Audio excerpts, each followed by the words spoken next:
I am Madison Timmons. I'm Chris Soucy.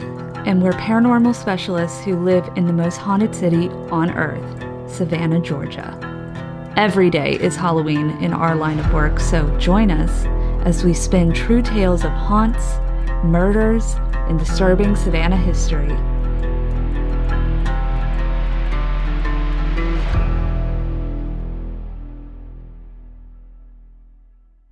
I'm Madison. I'm Chris. And welcome to the most haunted city on earth. Hello, and welcome to today's mini episode of the most haunted city on earth. My name is Madison Timmons. I'm Chris Soucy. And again, we have Eenie with us. Yes, you can't get enough of her, I know. So Eenie, for those of them who have not listened, go ahead and introduce yourself. Hi, I'm Enika Edenfield, or Eenie. I moved to Savannah in 2010 from the Florida Panhandle. I worked in news for a really long time, left there in 2020, started sharing ghost stories on TikTok. That blew up, and once things opened up, people started asking for in-person tours, so I started my own ghost and history tour company, Enika Edenfield Tours. There you go. Last time we had Eenie here, we had discussed in our Parajunkie exclusive, I believe is where this came up, but Eenie and I obviously are both from Florida, so we were like, Florida's really haunted. Let's talk about Florida ghosts, because I feel like we tend to stick in Georgia up into like Appalachia area, even trickling into, the northeast sort of region and things like that, but we never really dive into Florida. So here we are with a mini episode on Florida ghosts. Florida is a genuinely haunted place in pretty much every area. It's a massive landscape, but it's built on top of a thick layer of limestone, which is really good for paranormal activity. It's also home to one of the most spiritual communities in the entire United States. They literally claim themselves as that. What's it called? Like Cassadaga. Yeah, Cassadaga. Yeah. And so really interesting small town. I have not been there yet. I would love to go there one day.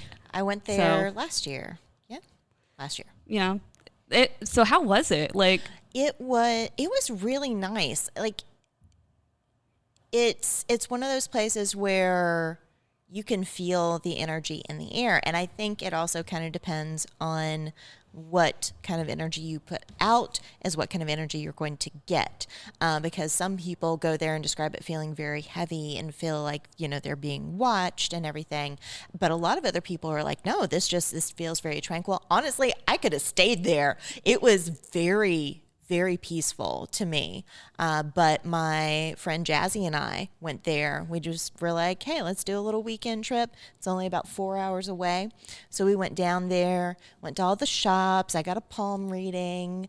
It was a lot of fun. And we stayed in the old hotel there on the property. And this hotel was built, I believe, in the 1930s. And they have gone in and added some things. Old hotels did not have bathrooms inside every single room. They had a sink, but if you needed to use the toilet or take a shower, there would be a bathroom at the end of the hallway usually. And they've gone back and they've added bathrooms. So every room has a sink in the room. And then where there used to be a closet, they have shoved a toilet and a tiny little shower in there. So both of us walk in and we're like, how? Like you have to kind of step over the toilet to get into the shower. It was very small. But it's still a gorgeous old hotel. And we had a great night. It was a full moon. We went out for a little walk. And at the end of the night, we went to bed. Well, I have short hair, and my friend also has short hair. And we were sharing the bed that night, and in the middle of the night, my friend said that she felt a brush across her cheek as if somebody's hair was flowing across her cheek. And it couldn't have been either of us. And so the next morning we woke up and I felt amazingly rested. I slept like a rock that night. And my friend was like, yeah, I feel rested too. Somebody definitely messed with me in the middle of the night though. And we had actually spoken to a ghost the night before. Not that we actually picked up on him, but there's a man who allegedly haunts that hotel. And before we went to bed, both of us were like, hey, dude, if you're in our room, please leave us alone. Like, right. We don't need to deal with that tonight. So both of us were guessing here. We don't know for sure. We think that it definitely wasn't him. We think that it was a female ghost who came in to just kind of check on us that night. That's crazy. That's so sweet. I love things like that, though, because it's like, you can tell that the ghost is genuinely like curious about people. Like, oh, hello, like, how are you? You hear that a lot in hotels, especially. Did the place have like any kind of like history of being a hospital at some point? No, it was built specifically to be a hotel, and Really? Casadega is such a small community that it's just been continuously a hotel. It did catch on fire, I think, once, but what hotel hasn't? Right. It's very true. People are reckless in hotels. Yeah, they just let loose. But yeah, you hear it a lot, especially with hotels that have been hospitals previously, like the Marshall House specifically. Sure. A lot of people have experienced that, where they just like feel like a nice caress over their cheek or something, you know, or they feel like somebody's checking in on them, because a lot of times it's a nurse spirit, or you know, somebody who has a more nurturing kind of energy to them. But honestly, with Casadega, I wouldn't be surprised that there's a bunch of spirits that are just attracted to the area, just because of how much energy all the people that live there put out, because it's got the most psychics in a small town, right? I think it's the most psychics per capita Right. in Florida. Yeah. I think that's right. Yeah. And so when you've got that in general, because psychics in general are kind of like a beacon of light to spirits. So, of course, like, I'm sure there's plenty of ghosts that aren't necessarily associated with the town, and they just kind of trickle on over because they're like, I want to be there. Like, that's nice. You know, I want to be with these people who like me and like are accepting. So I would love to go there sometime, and maybe we'll do it as like a Parajunkie exclusive or something. That would be really cool to go down there. I mean, we are well within driving distance for a lot of nice, all throughout the Panhandle and Florida. We could get there with a road trip. Right. So, Eenie, you said that you have a lot of ghost stories from the Panhandle of Florida. Do you have one in particular that you want to talk about? Well, I got a few, but since we talked about it a little bit before we started recording, I'll tell y'all about my experience at the Coombs House in Apalachicola, Florida. Ooh. So last year in 2 years ago, in August, I decided that I was going to treat my mom to a stay in Apalachicola. We're going to have a nice little relaxing weekend and see the sights. Apalachicola is a very small fishing community, essentially, in the Florida Panhandle. It's part of the Forgotten Coast. And it, at one point in time, was a port city similar to Savannah. But what kept Savannah thriving after the Civil War was the fact that we had a railroad. So after the Civil War, we had a railroad so that goods could get to and from the city a lot faster. Apalachicola did not have a railroad after the Civil War, so their port city just kind of fizzled, and it really became just a fishing community. But the Coombs House Inn started off as a private residence. It was a couple of other things. Also caught on fire at some point when it was a private residence. But there are all these stories about it being haunted. And I actually used to work at a magazine in Port St. Joe, Florida, ages ago. And that place really intrigued me, and I had always wanted to stay there. So now I've got this opportunity, and we decided to go stay there. Now, it is still kind of set up like it was when it was a home, but like the dining room's been turned into a bedroom, and, you know, so there are bedrooms throughout the building, but there are also external porches that you either have an additional door that opens out onto it, or that is your main entrance into it. And a lot of these bedrooms can share these porches. So we check into our room. It's cute. Excuse my loud thuds. It was a quaint little room. I did get scared when I turned on the water to take a shower that night because I turned on the water and it came out red for a second. And I thought, oh my God, there's blood. And I'm done. We're just going to go stay at the Days Inn down the street. But then I realized it was just old pipes. So, but we went to bed and I woke up hearing a little boy's voice asking for candy. And as one does. Yeah. And like I said, all these rooms share porches on the first and second floor. And so I thought there was a family staying in another room. They're sitting out on the porch enjoying the nice night. And one of the kids is asking for candy. Didn't think anything about it. Went back to sleep. I wake up a little while later and there's a little boy standing right next to me. Oof. And from the waist up, completely solid, from the waist down, transparent. And he's asking for candy. And I do not like to be woken up. So I looked at him and went, no, and just rolled over and went back to sleep. The next morning I woke up and I realized, that he was talking to me. So my mom had actually brought some M&Ms. So I put some M&Ms out on the bedside table for him. And I was like, hey kid, if you're still around, this is for you. And I did not touch it the rest of the time that we were there. The second night that we were there, he did not wake me up. He was like, thank you for my M&Ms. I don't need to disturb you anymore. Right. So a constant lesson with ghosts, addressing them, giving them, some kind of acknowledgement at all, oftentimes will minimize their pushiness. Right. I just love the reaction of no, go away. We've talked about it before too, that oftentimes when looking at something and questioning whether or not it's an apparition or not, if you just look down, oftentimes apparitions do not fully form. They do not go all the way to the floor. And some people believe it's because, the seat of the soul, the mind, or the heart is emanating its projection, and it doesn't want to waste energy on the whole thing. Why do you need the whole thing? You see my head, I'm here. So, that's one of those things. If you see something and you're questioning it, look at its feet. Take a little time to look at its feet. That's so funny.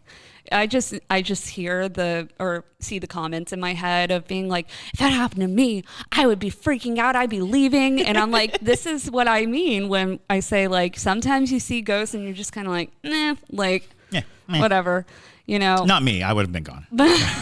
Chris represents the scaredy cats of the group. Absolutely. So. But it's true. Not every ghost is like this horrifying experience. Sometimes it truly is just that simple interaction of, no, go away. Like, it's the middle of the night. You don't need candy. Go away.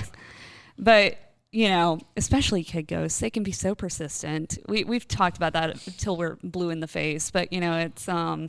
we always talk about how kid ghosts can just be so rambunctious and irritating at times because they have no... Just like kids. Right. They have no concept of boundaries. No. So they're just like,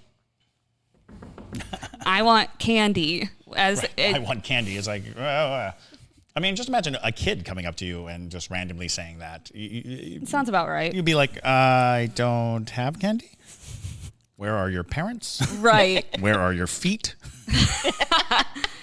Who needs feet in the afterlife? That's right. Seriously. As long as you got some M&Ms, you're good. Yeah. See, Tampa doesn't really have like kid ghost stories like that. I don't know why. But it's just a bunch of buccaneers everywhere. No, gotta love a good pirate ghost. Swashbuckling men ghosts. That's or what some mobsters. Mobsters too. Mobsters. Yep. Yeah. Which is just the progression of pirate. Yep. Right. I mean, Tampa in general, like, it's kind of the ghostiness stays in kind of the downtown Tampa region because Tampa's huge. Like, it is a very large town. So, when I'm talking about Tampa's ghosts in general, yes, there are ghosts in the surrounding area of downtown. Like where I lived over on the west end of Tampa. We had ghosts that were dating back to when the Native Americans were on that land. They are still there. We just built on top of them. So that was why we had that particular type of haunting. But the ones that get the most, notoriety, I should say, stick in that downtown region, and especially Ybor, because Tampa was a big port as well.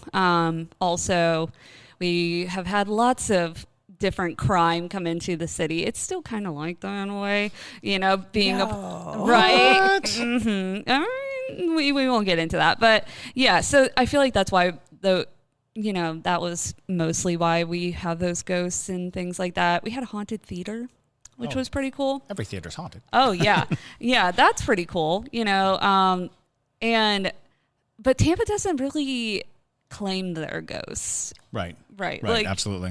There's like a book on Tampa's ghosts that one person wrote.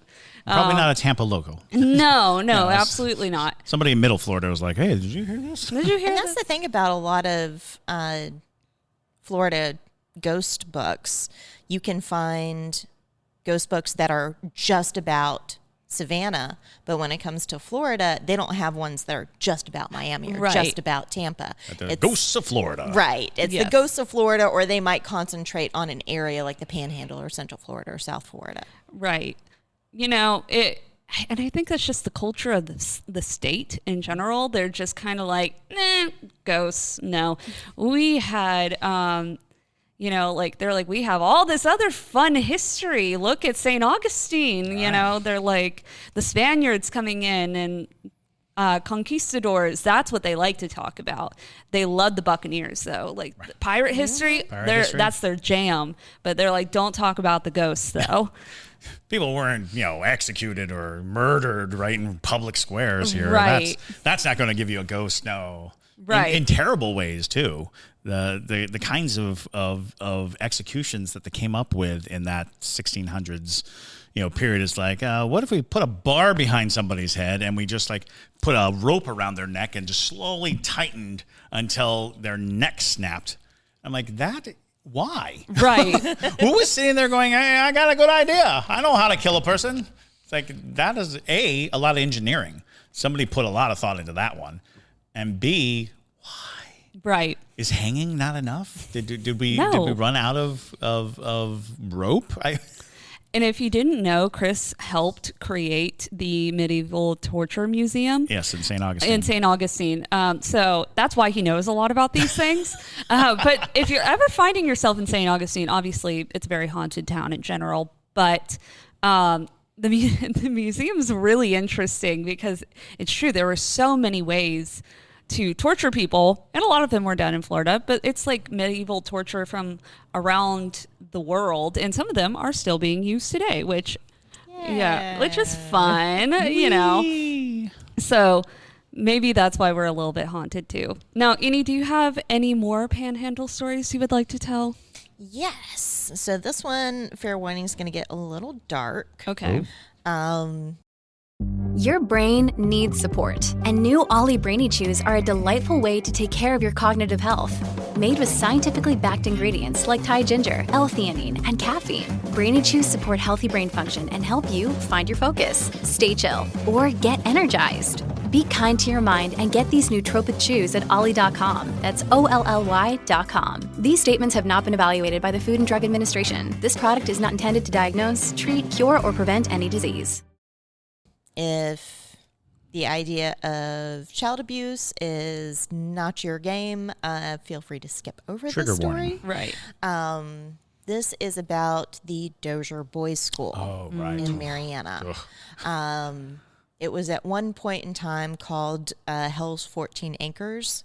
It was established in 1900, did not close until 2011. After it had been open for only, I think, 2 or 3 years, stories of abuse started coming out after only 2 or 3 years. And it continued that way up until it closed. And people along the way would be like, hey, this is bad.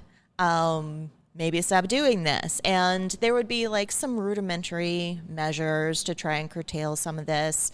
But then it would get, repealed. It was bad. Like it would get bad and then it would get okay again and then would get really bad again. And I will not go into detail about some of the things that happened here because it reads like a demon's resume. It was awful.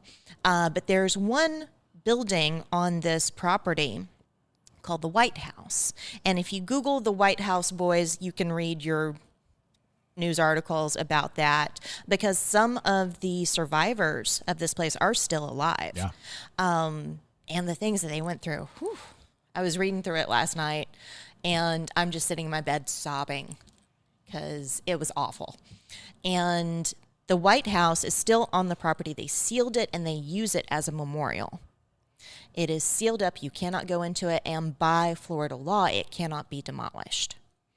Now, the school itself is closed. The sheriff's office owns the property now, and their office is on the property.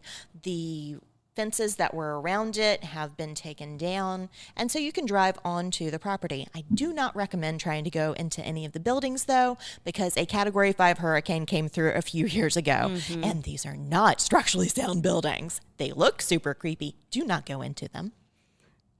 But I decided on a trip home that I was going to stop by there and pay my respects. And you drive onto this property, and everything is spread out, and you can't, there's no directions like White House this way. So I'm just driving in circles, and it is broad daylight. I see like some maintenance people out, so I didn't feel like I was alone or anything.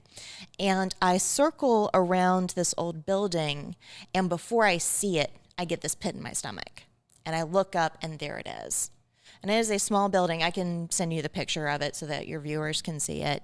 And I was like, oh, man, that's it. Because I used to work in broadcast in Florida, especially when a lot of these stories were coming out, because survivors were coming forward and saying, hey, there are more children who died on this property than you think died on this property.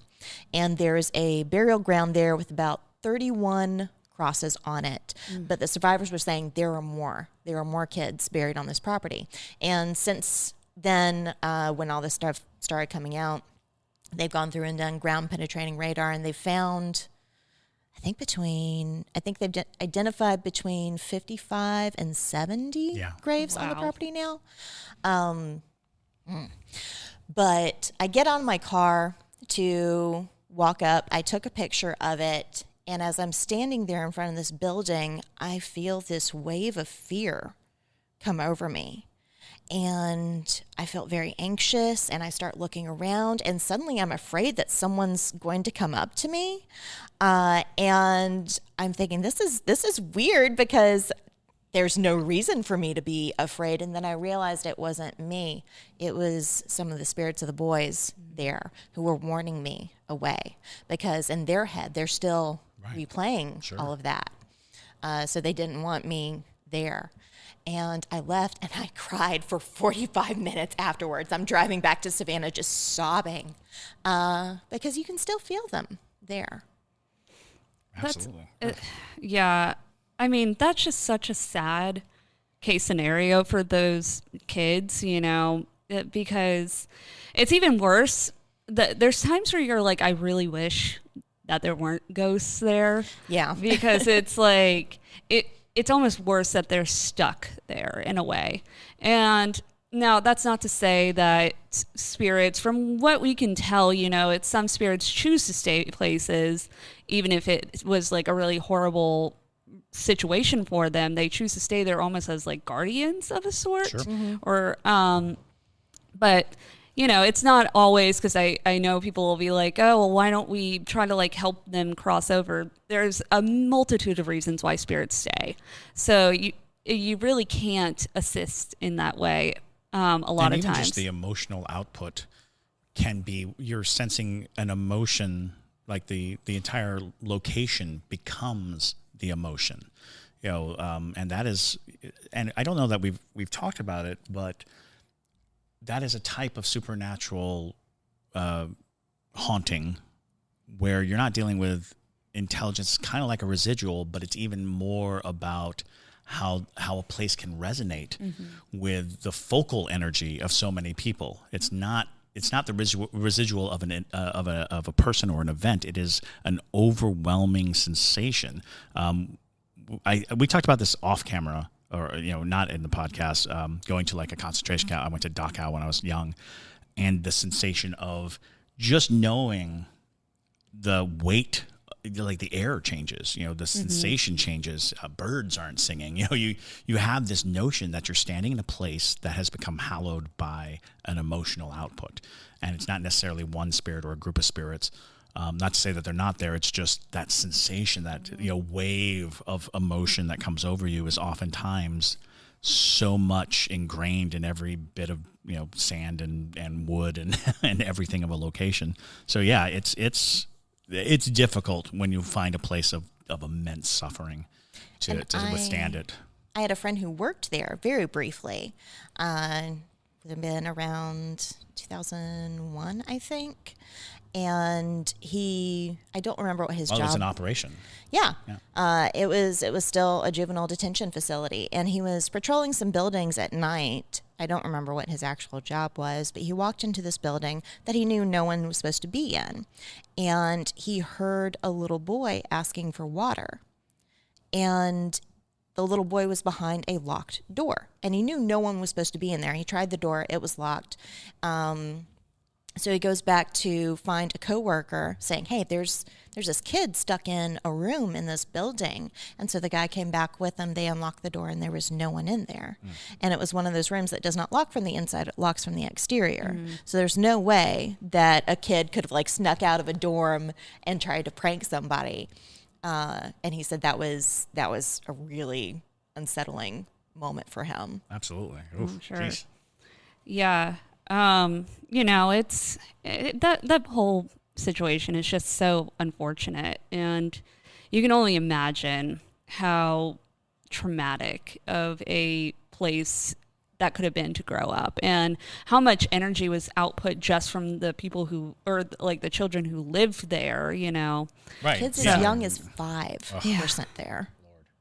It's just horrendous. It really is. On a different side of the coin, though, with places that put out a lot of energetic kind of emotions and things like that, Florida is also home to where they have executed a lot of serial killers, including Ted Bundy. That would happen in Stark, Florida, and that's still where they do all the executions for the state of Florida.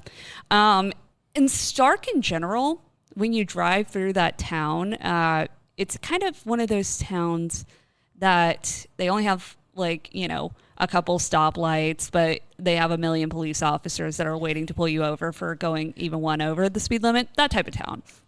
But there's always this darkness to Stark in a way, and I think it's because they bring so many evil people. Sure. Because think about it, Ted Bundy was there, I'm trying to think of all the other people who were executed, but things like that already, just having a facility like that harbors a lot of people who have just really dark energy to them in general, I think it's affected the town. But even events when they executed Ted Bundy, so many people came to that execution, and I feel like there's still kind of an impression of it. Sure. In the town, because especially since he killed some girls, he sexually assaulted and killed some girls over at Florida State, and a lot of Florida State men came to Ted Bundy's execution, and they it was a rampage of just people who were really excited for this man to be executed, and that's a lot to put on a place. It's going to change a place, truly. Sure. And I feel like that's why, people don't like driving through Stark, and a lot of people don't live in Stark, Even the name, Stark. Right. This is a Stark place. They built a bypass so you don't have to go through Stark anymore. I'm not kidding. You don't want to be there. It's just, and I'm sorry if any of you are from Stark, but, it's just true. It's a place that people don't really talk about, the vibe of it. I don't know of any. I haven't spent much time there. I've driven through it 10,000 times, but it's a place that they don't really talk about any ghosts that come from it. But I'm there have to be. Oh, sure. When you have that type of prison. But the idea of avoiding ghost stories in a place like that is probably right. A part of a mechanism of coping with the darkness of the. Don't entertain them. Don't feed the ghosts. Exactly. So Florida's got a dark history that it just doesn't talk about enough. And So we should it's probably, switch gears and say that Disney World true. is right there and is haunted. And what's interesting about Disney World's hauntings is people have ritualized going to Disney World in their lives. There are people who go every season, who go, once a year, whose family fondest memories are happening there. So Disney World is a lightning rod for good feelings of childhood, of the good times, and so it's interesting to think that you could possibly have a place, in opposition to Stark, where so many good memories are forging a sanctuary for spirits. Because in the case of Disney World, you might get a lot of ghosts that are not, they didn't die on property. They didn't, have some tragedy happen to them. I know that I've heard countless stories of people trying to sneak ashes. Yep. They have a special code at Disney World for when employees spot somebody dumping ashes. Right. And so there have to be a few successful dumpings that had happened in the past. There are actually. The most famous one is Haunted Mansion, which is my favorite ride at Disney. I was a Disney kid. I am also a Disney adult. So,